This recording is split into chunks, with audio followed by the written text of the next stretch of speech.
శశికళ వ్యూహంతో సీఎం కుర్చీ దిగాల్సొచ్చి బొక్కబోర్లా పడ్డ పన్నీర్ సెల్వం డ్యామేజ్ కంట్రోల్ పనిలో పడ్డారు. బల పరీక్షలో పళనిస్వామి నెగ్గడంతో పన్నీర్ కొత్త వ్యూహాలకు పదును పెడుతున్నారు.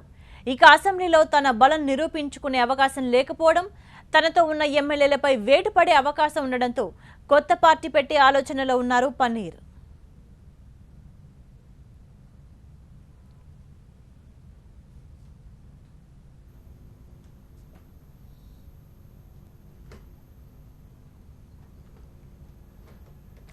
జయలలితకు వీర విధేయుడిగా ముద్రపడ్డ పన్నీర్ ఇప్పుడు అమ్మ పేరుతోనే పార్టీ పెట్టే ఆలోచనలో ఉన్నారు.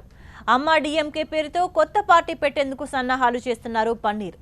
కొత్త పార్టీపై నేతలతో చర్చిస్తున్నారు. నిన్న అసెంబ్లీలో జరిగిన బల పరీక్షలో పళని విజయం సాధించారు. 122 మంది ఎమ్మెల్యేలు ఆయనకు అనుకూలంగా ఓటు వేశారు. దీంతో చిన్నమ్మ పంతం నెగ్గినట్టయింది. అంతేకాదు పన్నీర్ సెల్వం వర్గానికి చెందిన మొత్తం 11 మంది ఎమ్మెల్యేలపై వేటు వేసేందుకు రంగం సిద్ధమైంది. దీంతో కొత్త పార్టీ వైపు అడుగులు వేస్తున్నారు పన్నీర్ సెల్వం. జయలలితకు నమ్మిన బంటుగా పేరున్న పన్నీర్ సెల్వం ఇప్పుడు అమ్మా డీఎంకే పేరుతో పార్టీ స్థాపించి అన్నా డీఎంకే క్యాడర్ను తన వైపు తిప్పుకునే ప్రయత్నం చేస్తున్నారు. అమ్మకు నిజమైన రాజకీయ వారసుని తానే అంటూ అటు కార్యకర్తలకు ఇటు ప్రజలకు తెలియజేసేందుకు ప్రయత్నిస్తున్నారు. ఇప్పటికే తాను రాష్ట్ర వ్యాప్తంగా పర్యటిస్తానని పన్నీర్ సెల్వం ఇటీవల ప్రకటించారు.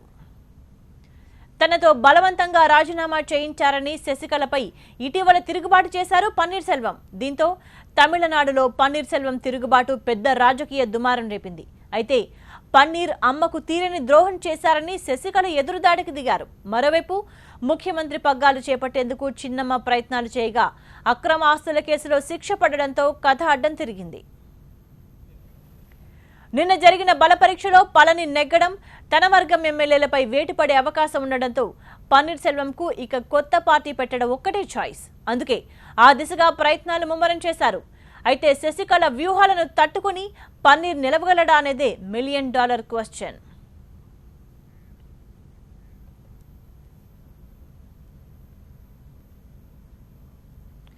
దీనికి సంబంధించి పూర్తి సమాచారాన్ని మా ప్రతినిధి అశోక్ ఏఐడీఎంకే ఆఫీస్ నుంచి లైవ్ లో అందిస్తారు. అశోక్, కొత్త పార్టీ పెట్టే ప్రయత్నాలు ఎంతవరకు వచ్చాయి?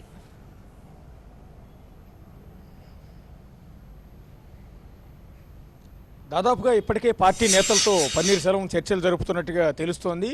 ప్రస్తుతం తమిళనాడులో 128 పార్టీలు ఉన్నాయి. ఇందులో అధికారంలో ఉన్నది అన్నా డిఎంకేలే అయినప్పటికీ కూడా మిగిలిన పార్టీలన్నీ ఏదో ఒక విధంగా చలామణిలోనే ఉన్నాయి. అన్ని ఎన్నికల్లో కూడా పోటీ చేస్తూ ఉంటాయి. ఇప్పుడు 129వ పార్టీగా అమ్మా డిఎంకే పార్టీ పేరుతో పన్నీర్ సెల్వం ఆధ్వర్యంలో ఈ పార్టీ అనేది వస్తుంది. మామూలుగా డిఎంకే అంటే ద్రవిడ మున్నేట్ర కళగం అనేది మొట్టమొదట ప్రారంభమైన ఒక సంస్థ. ప్రస్తుతం మనం అన్నా డిఎంకే కార్యాలయం దగ్గర ఉన్నాం. ఇక్కడ మనం ఒకసారి చూడొచ్చు, ఆల్ ఇండియా అన్నా ద్రవిడ మున్నేట్ర కజగం అంటే మామూలుగా ఇంగ్లీష్ ప్రకారం చదివితే మున్నేట్ర కజగం అని వస్తుంది, కానీ తమిళంలో పలకటం మాత్రం దాన్ని మున్నేట్ర కళగం అని పలుకుతూ ఉంటారు. మామూలుగా కరుణానిధికి సంబంధించి మొట్టమొదట ప్రారంభించింది అన్నాదురై ప్రారంభించింది ద్రవిడ మున్నేట్ర కళగం పార్టీ. ఆ తర్వాత ఎంజీఆర్ ఆ పార్టీ నుంచి చీలిపోయి బయటకు వచ్చి ఈ విధంగా ఆల్ ఇండియా అన్నా ద్రవిడ మున్నేట్ర కజగం పేరుతో ఈయన పార్టీను ఏర్పాటు చేశారు. ఎంజీఆర్ మరణానంతరం ఆయన భార్య జానకి రామచంద్రన్ చేతిలోకి పార్టీ వెళ్ళింది. ఆ తర్వాత జయలలిత చేతిలోకి పార్టీ వచ్చింది. ఇప్పుడు పార్టీ మొత్తం కూడా శశికళ చేతిలోకి ఈ పార్టీ ఉంది. ఈ నేపథ్యంలోనే ఇదే పార్టీలోంచి ఇప్పుడు బయటకు వచ్చిన మాజీ ముఖ్యమంత్రి, 3 సార్లు ముఖ్యమంత్రిగా పనిచేసిన పన్నీర్ సెల్వం పార్టీ నుంచి విడిపోయి బయటకు వచ్చి తిరుగుబాటు చేసిన నేత కొత్త పార్టీ పెట్టే ఆలోచనలో ఉన్నారు. తన ప్రతినిధులందరితో, తన నేతలందరితో కూడా ఆయన చర్చలు జరుపుతున్నారు. కొత్త పార్టీ పెట్టాలన్న ఆలోచన ఎందుకు అంటే ఆల్రెడీ ఈ పార్టీలోంచి బయటకు వచ్చేసారు కాబట్టి, ఈ పార్టీ నుంచి వాళ్ళు సస్పెండ్ చేసి ఉన్నారు కాబట్టి, ఈ పార్టీలోకి అడుగుపెట్టే ఈ కార్యాలయంలోకి అడుగుపెట్టే అవకాశం లేదు కాబట్టి కొత్త పార్టీ పెట్టాలనుకుంటున్నారు. ఇక రెండో కారణం ఏంటంటే ప్రస్తుతం ఆయన విపరీతమైన పాపులారిటీ వచ్చింది. ఆయనకి తిరుగుబాటు చేయటం వల్ల కావచ్చు, లేకపోతే శశికళను ఎదిరించడం వల్ల కావచ్చు, ఆయనకి విపరీతమైన ఫాలోయింగ్ వచ్చేసింది. ఈ నేపథ్యంలోనే ఆయన వెంట ఒక 11 మంది ఎమ్మెల్యేలు ప్రస్తుతం నడిచి వచ్చారు. ఆ 11 మందికి కూడా నిన్న ఏదైతే విశ్వాస పరీక్ష సందర్భంగా అటు అధికార పార్టీ అయిన ఏఐడిఎంకేకి సంబంధించి విప్ జారీ చేశారు. ఆ విప్ జారీ చేసిన ప్రకారం పళనిస్వామి ప్రభుత్వానికి వీళ్ళంతా ఓటేయాల్సి ఉంది. కానీ విప్ను ధిక్కరించినందుకు ఆ 11 మంది ఎమ్మెల్యేలు ఇంక్లూడింగ్ పన్నీర్ సెల్వంతో సహా వీళ్ళందరిపైన కూడా వేటు వేసే అధికారం ఉంది. త్వరలోనే ఆ నిర్ణయాన్ని స్పీకర్ తీసుకునే అవకాశం కూడా కనిపిస్తుంది. దాని ప్రకారం 11 నియోజకవర్గాల్లో కూడా ఉప ఎన్నికలు వచ్చే అవకాశం కనిపిస్తుంది 6 నెలల లోపే. కాబట్టి ఆ ఉప ఎన్నికల్లో వీళ్ళు తిరిగి ఎమ్మెల్యేలు పన్నీర్ సెల్వంతో సహా తిరిగి పోటీ చేయాలంటే వీళ్ళకు జెండా కావాలి. కాబట్టి అమ్మా డిఎంకే పేరుతో కొత్త పార్టీని పెట్టడానికి వాళ్ళు చర్చలు జరుపుతున్నారు. దాదాపు పేరు కూడా డిసైడ్ అయిపోయినట్టుగా తెలుస్తుంది. ఇక్కడ మనం గుర్తుంచుకోవాల్సింది మళ్ళీ ద్రవిడ మున్నేట్ర కళగం పేరుతోనే కొత్త పార్టీ వస్తుంది. కాకపోతే ముందు పేరు ట్యాగ్ లైన్ అనేది మారుతోంది. ఇప్పుడు ఆయన పనిచేసిన పార్టీలో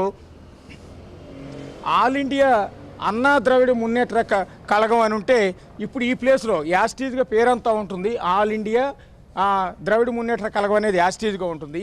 ఈ అన్నా అనేది ఏదైతే ఉందో ANNA అనే ప్లేస్లో 2 ఎన్నులు మాత్రమే మారుతాయి. AMMA అని వస్తుంది. అమ్మ అంటే జయలలిత అని అర్థం. అమ్మ అంటే తమిళనాడులో తెలియని వాళ్ళు ఉండరు. అమ్మ అనే పేరు అనేది చాలా క్యాచీగా ఉంటుంది. తమిళనాడు ప్రజలందరికీ కూడా బాగా తెలిసి ఉంటుంది, బాగా పరిచయం ఉన్న పేరు. కాబట్టి ఈ పార్టీ పేరు అనేది ప్రజల్లోకి బాగా చేరువవుతుందన్న ఉద్దేశంతో, ప్రజల గుండెల్లోకి చేరువవుతుందన్న ఉద్దేశంతో అమ్మా డిఎంకే పేరుతో, ఆల్ ఇండియా అమ్మా డిఎంకే పేరుతో AIADMK అనే పేరు వస్తుంది. మొత్తం క్లుప్తంగా చెప్పాలి అంటే సేమ్ ఇదే పేరు మళ్ళీ ప్రజల్లోకి వెళ్తుంది.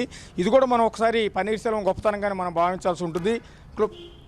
అయితే అశోక్, శశికళపై తిరుగుబాటు ప్రకటించినప్పుడు పార్టీని చీల్చను అని చెప్పారు పన్నీర్ సెల్వం. మరి ఇప్పుడు ఇది పార్టీని చీల్చడం కాదా? దీన్ని ఎట్లా చూడాలి?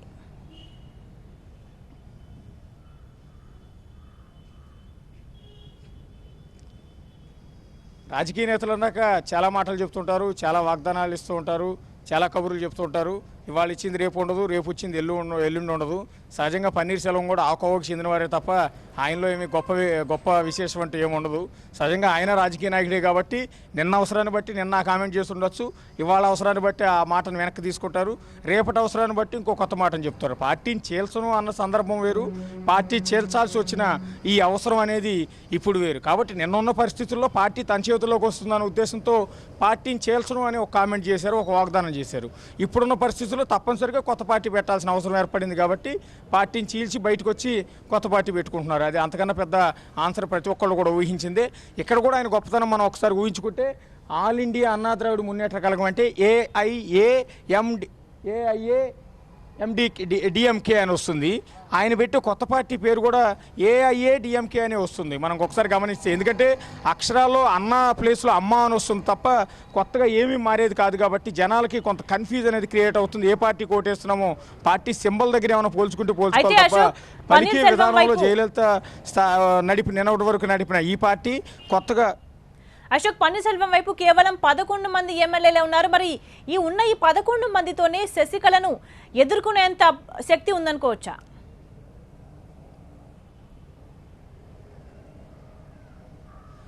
ఖచ్చితంగా ఏ పార్టీ అయినా ప్రారంభించినప్పుడు అతి కొద్ది మందే ఉంటారు. అప్పట్లో అన్నాదురై ద్రవిడ మున్నేట్ర కళగాన్ని ప్రారంభించినప్పుడు చాలా తక్కువ మంది ఉన్నారు. అప్పట్లో కరుణానిధి లాంటి వాళ్ళు అతి తక్కువ మందితోనే ఆయన పార్టీ అనేది ప్రారంభించారు. ఈరోజు శాఖోపశాఖలుగా విస్తరించి ఇంత పెద్ద స్థాయికి ఏర్పడింది. ఆ తర్వాత ఎంజీఆర్ చీలిపోయి వచ్చి పార్టీ పెట్టినప్పుడు కూడా వాళ్ళ వెనక చాలా తక్కువ మంది ఉన్నారు. ఇప్పుడు ఆ పార్టీ సంగతి కూడా చూస్తున్నాం. సో పన్నీర్ సెల్వానికి ప్రస్తుతం ఉన్న పాపులారిటీ, ఆయనకు ఒక సింపతి అనేది ఖచ్చితంగా ఉంది, సానుభూతి అనేది ప్రజలందరిలో కూడా ఉంది. తమిళ ప్రజల్లో సెంటిమెంట్ అనేది చాలా ఎక్కువగా ఉంటుంది. అది ఎన్నికల్లో చాలా తీవ్రమైన ప్రభావాన్ని చూపిస్తుంది. ప్రస్తుతం పన్నీర్ సెల్వం జనాల్లోకి ఏ విధంగా వెళ్తారంటే, నన్ను మోసం చేశారు, అమ్మ ఉన్నప్పుడు అమ్మకు నమ్మిన బంటుగా నేను ఎన్నాళ్ళు కూడా అమ్మతో పాటే ఉన్నాను, కానీ అమ్మ చనిపోయిన తర్వాత నన్ను ఎంత దారుణంగా బయటికి గెంటేశారో, ఎంత దారుణంగా చేశారో చూడండి అంటూ రేపటి నుంచి ఆయన ప్రజల్లోకి వెళ్ళే అవకాశం ఖచ్చితంగా ఉంటుంది. ఆ సెంటిమెంట్ వర్కౌట్ అవుతుందేమోనని ఆయన భావన. సరే, ఈ ఓట్లు వేసే టైంకి ప్రజలందరూ కూడా ఆయన వెంటే ఉంటారా లేకపోతే వెనక్కి తగ్గుతారా అనేది చూడాల్సింది. ప్రస్తుతం 11 మంది ఎమ్మెల్యేలు ఉన్నారు.